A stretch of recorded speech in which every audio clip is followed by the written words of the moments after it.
this is the start to removing the valve cover. This is going to be done over the course of about a week, just being that I'm waiting on parts and the tools to come in. But I figured while I'm waiting for that stuff to come in, I can go ahead and get a few things done. I'm going to make this one long video, so it's not going to be dished out in parts. So it's just going to be kind of accumulated footage from the week. But I hope this helps anybody that is trying to do this job. I've watched a bunch of videos on doing the valve cover replacement. Most of them were for doing either a head gasket job or doing a timing chain job, so it wasn't actually focused on the valve covers. So I'm gonna try and do a video on that. There's a few bits of information that I'm missing still, so we'll work those out as I go. But overall, it's a lot of work, but it doesn't look like a hard job. It's just a lot. It looks like the hardest part is pulling out the injectors, which I have the tool coming in, so hopefully it won't be too bad. On that note, what I'm going to do today is I'm going to try and get the any of the vacuum lines disconnected, and I'm going to go ahead and get the coil packs out of the way, so that way we can get to the injectors. I would like to spray down some PB blaster down into the injectors. Apparently they stick really bad, and if you hit them with some PB blaster and let them soak overnight, it makes it a lot easier. So I'm gonna let them soak for like 3 or 4 days until that slide hammer comes in, because until that slide hammer comes in, there's not really much I can do. So we're just gonna go get started, see where we can get. I gotta go to work in like an hour, so I'm not gonna get too far today. I'm hoping to at least get the electrical cords disconnected, but let's go ahead and dig into this. I'm gonna do the best that I can to record this while I'm doing it. Reason being is just I need to get a camera set up. All right, so we're gonna start off with the vacuum line, which is this one that runs across. We're gonna try and get this out of the way. So this has 2 prongs on the sides here, pinch, and should be able to just pull that vacuum line out. We're gonna set that over here up against the engine mount, and this one can kind of just hang out here for right now. Now we're gonna go and do the vacuum on the back of the PCV valve. And I think this is just a simple pinch, and of course. So the connector in the back is exactly the same style connector that's in the front here. So what you do is just pinch and then pull out. It makes it a little bit easier if you push it in first and then pinch it. So that's disconnected, you can see from back there. The next thing we're gonna do is we're gonna pop the connectors on the coils, which are those black and gray tabs there. So what we're gonna do for these is you slide that gray tab back, and then you squeeze down and then pull out. All right, so I've got all the clips popped up for the coil packs, but I'm gonna try and get this wiring harness out of the way right here so it runs along the top of the valve cover, and that's easy. You just push down on these tabs and then you're able to lift these off the clips. You have to disconnect the electrical connections here, so I'm gonna go ahead and disconnect these, and that goes all the way to the map sensor too, and I'm not sure where that one goes down there, but I guess we'll find out. All right, so MAF is disconnected. All the stuff on the timing cover, so green and purple. I didn't realize that this one was here too, and this one is also green and purple, but this one splits with the other connector, so that one stays on the left side. And then we got another one that's zip tied right here, but it goes into this right there. No idea what any of these connectors are. I could probably look it up, but as of right now, that's all I'm gonna say. So I need to break the zip tie here and here, and then I can get those out of the way, and then I just have to disconnect all the coil packs, and then I'll be able to move that wiring harness out of the way. So that's gonna be it for today. I'm gonna go meet up with Adam for some mountain biking. I just wanted to get some progress on that, and also a big thing for me was getting all those clips popped up, because I wasn't sure how that was gonna go. So feeling pretty good now. We got the vacuum lines disconnected, so we'll pick up again tomorrow probably. So if you just hang on tight, we're gonna go into tomorrow. Ready, set, wow. All right, day 2. Look, even Lydia's out to help me. All right, so we're gonna go ahead and pull the coil packs now, hopefully, and get those out of the way. So I've got them almost disconnected now. I just have to push the clips off of them, and then from there I should be able to pop them off, and then get this wiring harness mess out of the way, and maybe we'll go ahead and break the fuel line.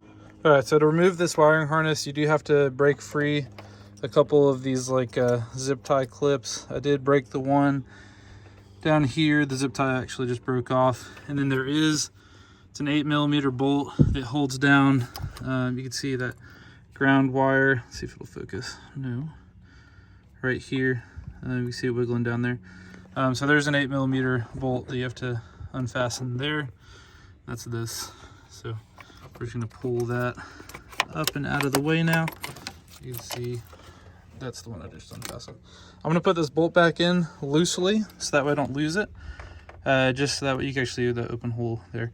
So that way I know where this one goes. So that's just gonna go back where it was. All right, so I'm gonna show you guys the coil pack plug really quick and how to get these out. They were actually a lot easier than I thought they were gonna be, because they look like they're kind of a pain. But you see this gray tab right here? That pops out from the inside here, and you see the little gray tab on the inside. You push that in with like a flathead screwdriver while kind of tugging on the gray piece of the clip back here, and this will slide out this way. So you can, I'm not gonna push it in right now because I'm gonna break it. And then once this tab is out, you actually push down on this tab. You can see the front moving right there. You push down on this tab and then slide that out, and that's it. Super easy. So that headache's over. I thought that was gonna be more of a pain than it was. I've got the injectors disconnected, the electrical connectors disconnected, and I've got the coil packs disconnected, and I've got the wiring harness almost out of the way. It's still hung up on something on the back, and I'm pretty sure it's the connector for the fuel rail, but I'm not 100% certain. But we're making progress. I'm gonna show you guys in just a minute how to unplug those injector plugs, because I was a little confused at first, but I figured out a kind of a trick to it to make it a lot easier than just trying to get your thumb in there. Once I can get the injector wires up and out of the way, I'll try and show you guys. I am unbolting the coil packs right now, and that is a T30. I've got a socket drive for it, and for the first few I've got an extender on my ratchet that I'm able to get them undone with. The last one's going to be a little funky, so I'm going to try and squeeze back there because I got a bunch of stuff in the way. So yeah, those coil packs should be out in just a couple minutes. I was told that if you're going to pull the coil packs off, give them a little twist. Try and get them loose first, not to just tug them straight out, because sometimes there's a little bit of just corrosion or whatever that kind of binds them up. So mine seem pretty easy to move around, so we're just going to give it a little twist, and then should be able to just pop that sucker out, in theory. Ooh, there we go. So they're rubber and they just pop onto the spark plug. So give them a little twist, try and break that seal on them, and then pull them out. So that's one. Boom. Coil packs came out, no problem. Super cake. That's one less thing I'm worried about. Now that I've got some space, I'm going to show you these injector plugs, if it'll focus on one. So you see they just clip on right here, and you kind of push down with your thumb, and you'll see that kind of lift up. What I found is this little like U right here where my thumb is. Stick a screwdriver in there and then kind of pry. Let's see if I can. So what I did was I took a screwdriver, if I can find my screwdriver, and I wedged it in here like so, and then I used that to pry it out so it'd pop off and then just pull out. So much easier than trying to get your thumb in there, especially on the back side where there's literally zero room. So all right, let's try and get the rest of these electrical cords out of the way. And then now we got to pull the fuel rail because we really need to get down to those injectors so I can spray them with PB Blaster. All right, and the last electrical clip was the fuel rail clip, which is this one here. And this one is just a push down with your thumb and slide back. But it was kind of stuck, so it was a little hard to get off. But I was able to get it. And this is the, no, that's not the other side.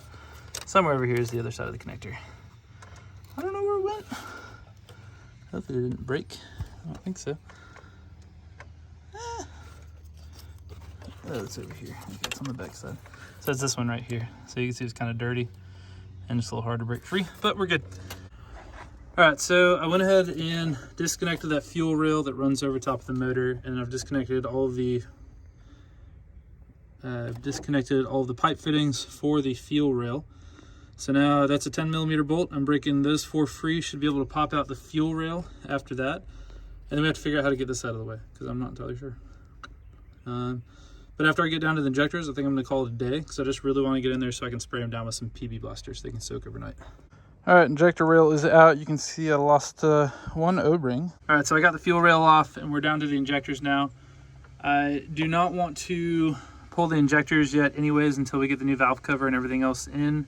So I'm gonna blast them, let them sit, and then we're gonna let them sit until we can get to replacing everything, just because I don't want to leave that hole open. All right, so PB blasted in the injectors. I pulled off the retaining clips. There was more than one. So one thing that I heard from multiple people as well is you're supposed to keep the retainer clip with the injector that it came out with. As you can see, I only have one, and that's because as I was riding on the side with Sharpie, which cylinder it went on, I went to go put that one down and I knocked all 3 other ones off, and now they're sporadically sitting somewhere, not even under the truck, but sitting somewhere where I can't see them or reach them. So that's freaking awesome. I do have new ones coming with the seal kit, and I think I'm just gonna put 4 new ones on there. Fuck it. It's whatever. So hopefully I can find those other retainers. I'm starting to drop everything now.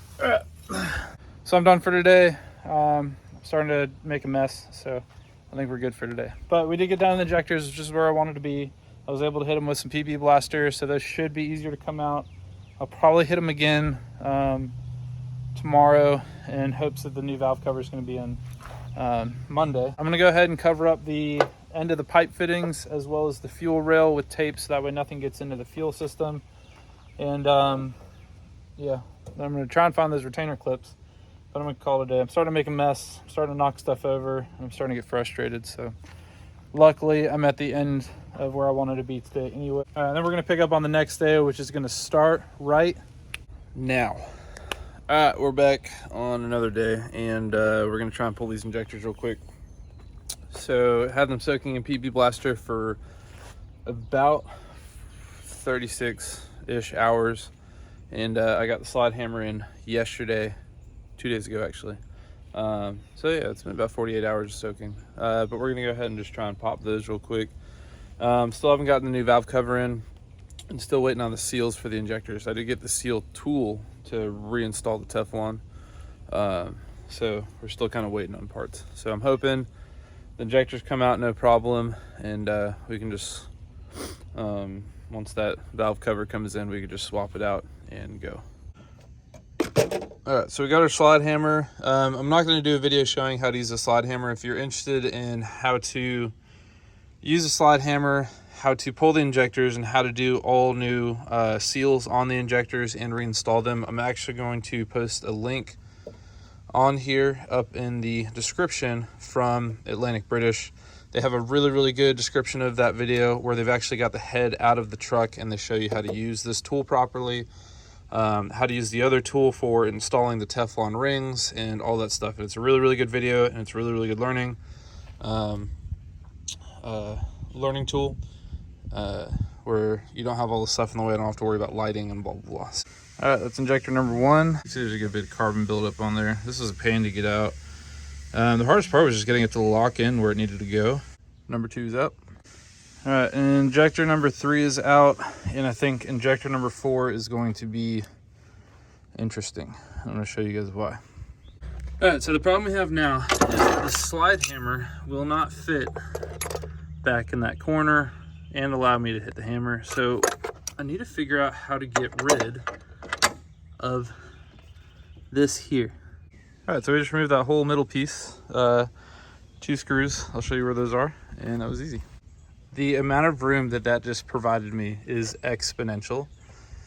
And I thoroughly believe that doing any work on the back side of that motor now is going to be ridiculously easier. I still need to figure out how to get this piece off because this is the piece that's in the way. And I'm not entirely sure how to get that one off. All right, so I had to remove the tray that goes around the battery, and that was an absolute pain. Pretty much to sum it up, there's 1, 2, 3, 4, 5 fasteners that go around, all 10 millimeter. This slides up and out after you can kind of unbolt some of it. This wiring harness, which is in there, there's 2 T30 screws that screw a cover over. Once you pull the cover off, you can pop that out, pop the zip tie here on here, and then there's a zip tie around the power cable as well here that you got to pop out. Lift all that stuff off and then slide the plastic cover off. It is an absolute pain. And then there's also the hood sensor, which is 2 T30s also that mounts right here that you have to pull off as well. So that is all out of the way now. So we should be able to get to that last injector, hopefully. And we'll be able to call this one a day today. So there's our last injector.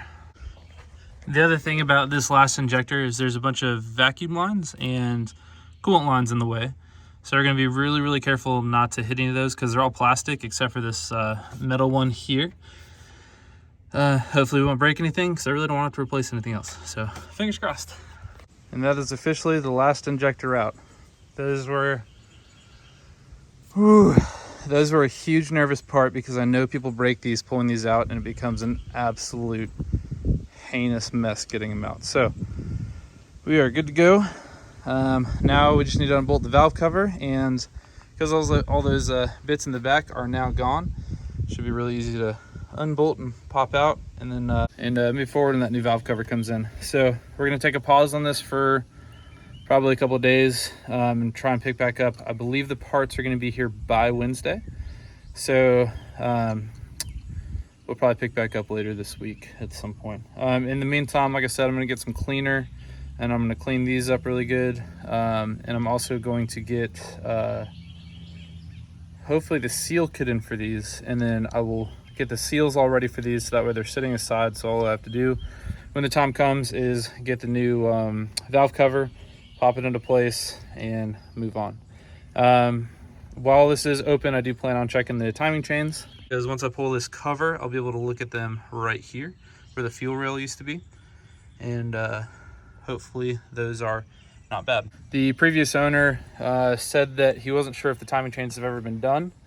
There's no indication that the timing chains are bad, but he did say that the valve covers, when he bought it, looked like it had brand new fasteners on it, which is usually, and I'm not going to say it is, but usually a sign that the timing chains have been done, because I guess there was an updated fastener that they used once the timing chains were done in the kit or something. I don't really know. So I'm not really sure. I'm not holding my breath on it. So yeah, we'll just cross that bridge when we get there. The valve cover's not here yet. It is actually supposed to be here today. This is Wednesday. So I went ahead and I picked up some carb choke cleaner.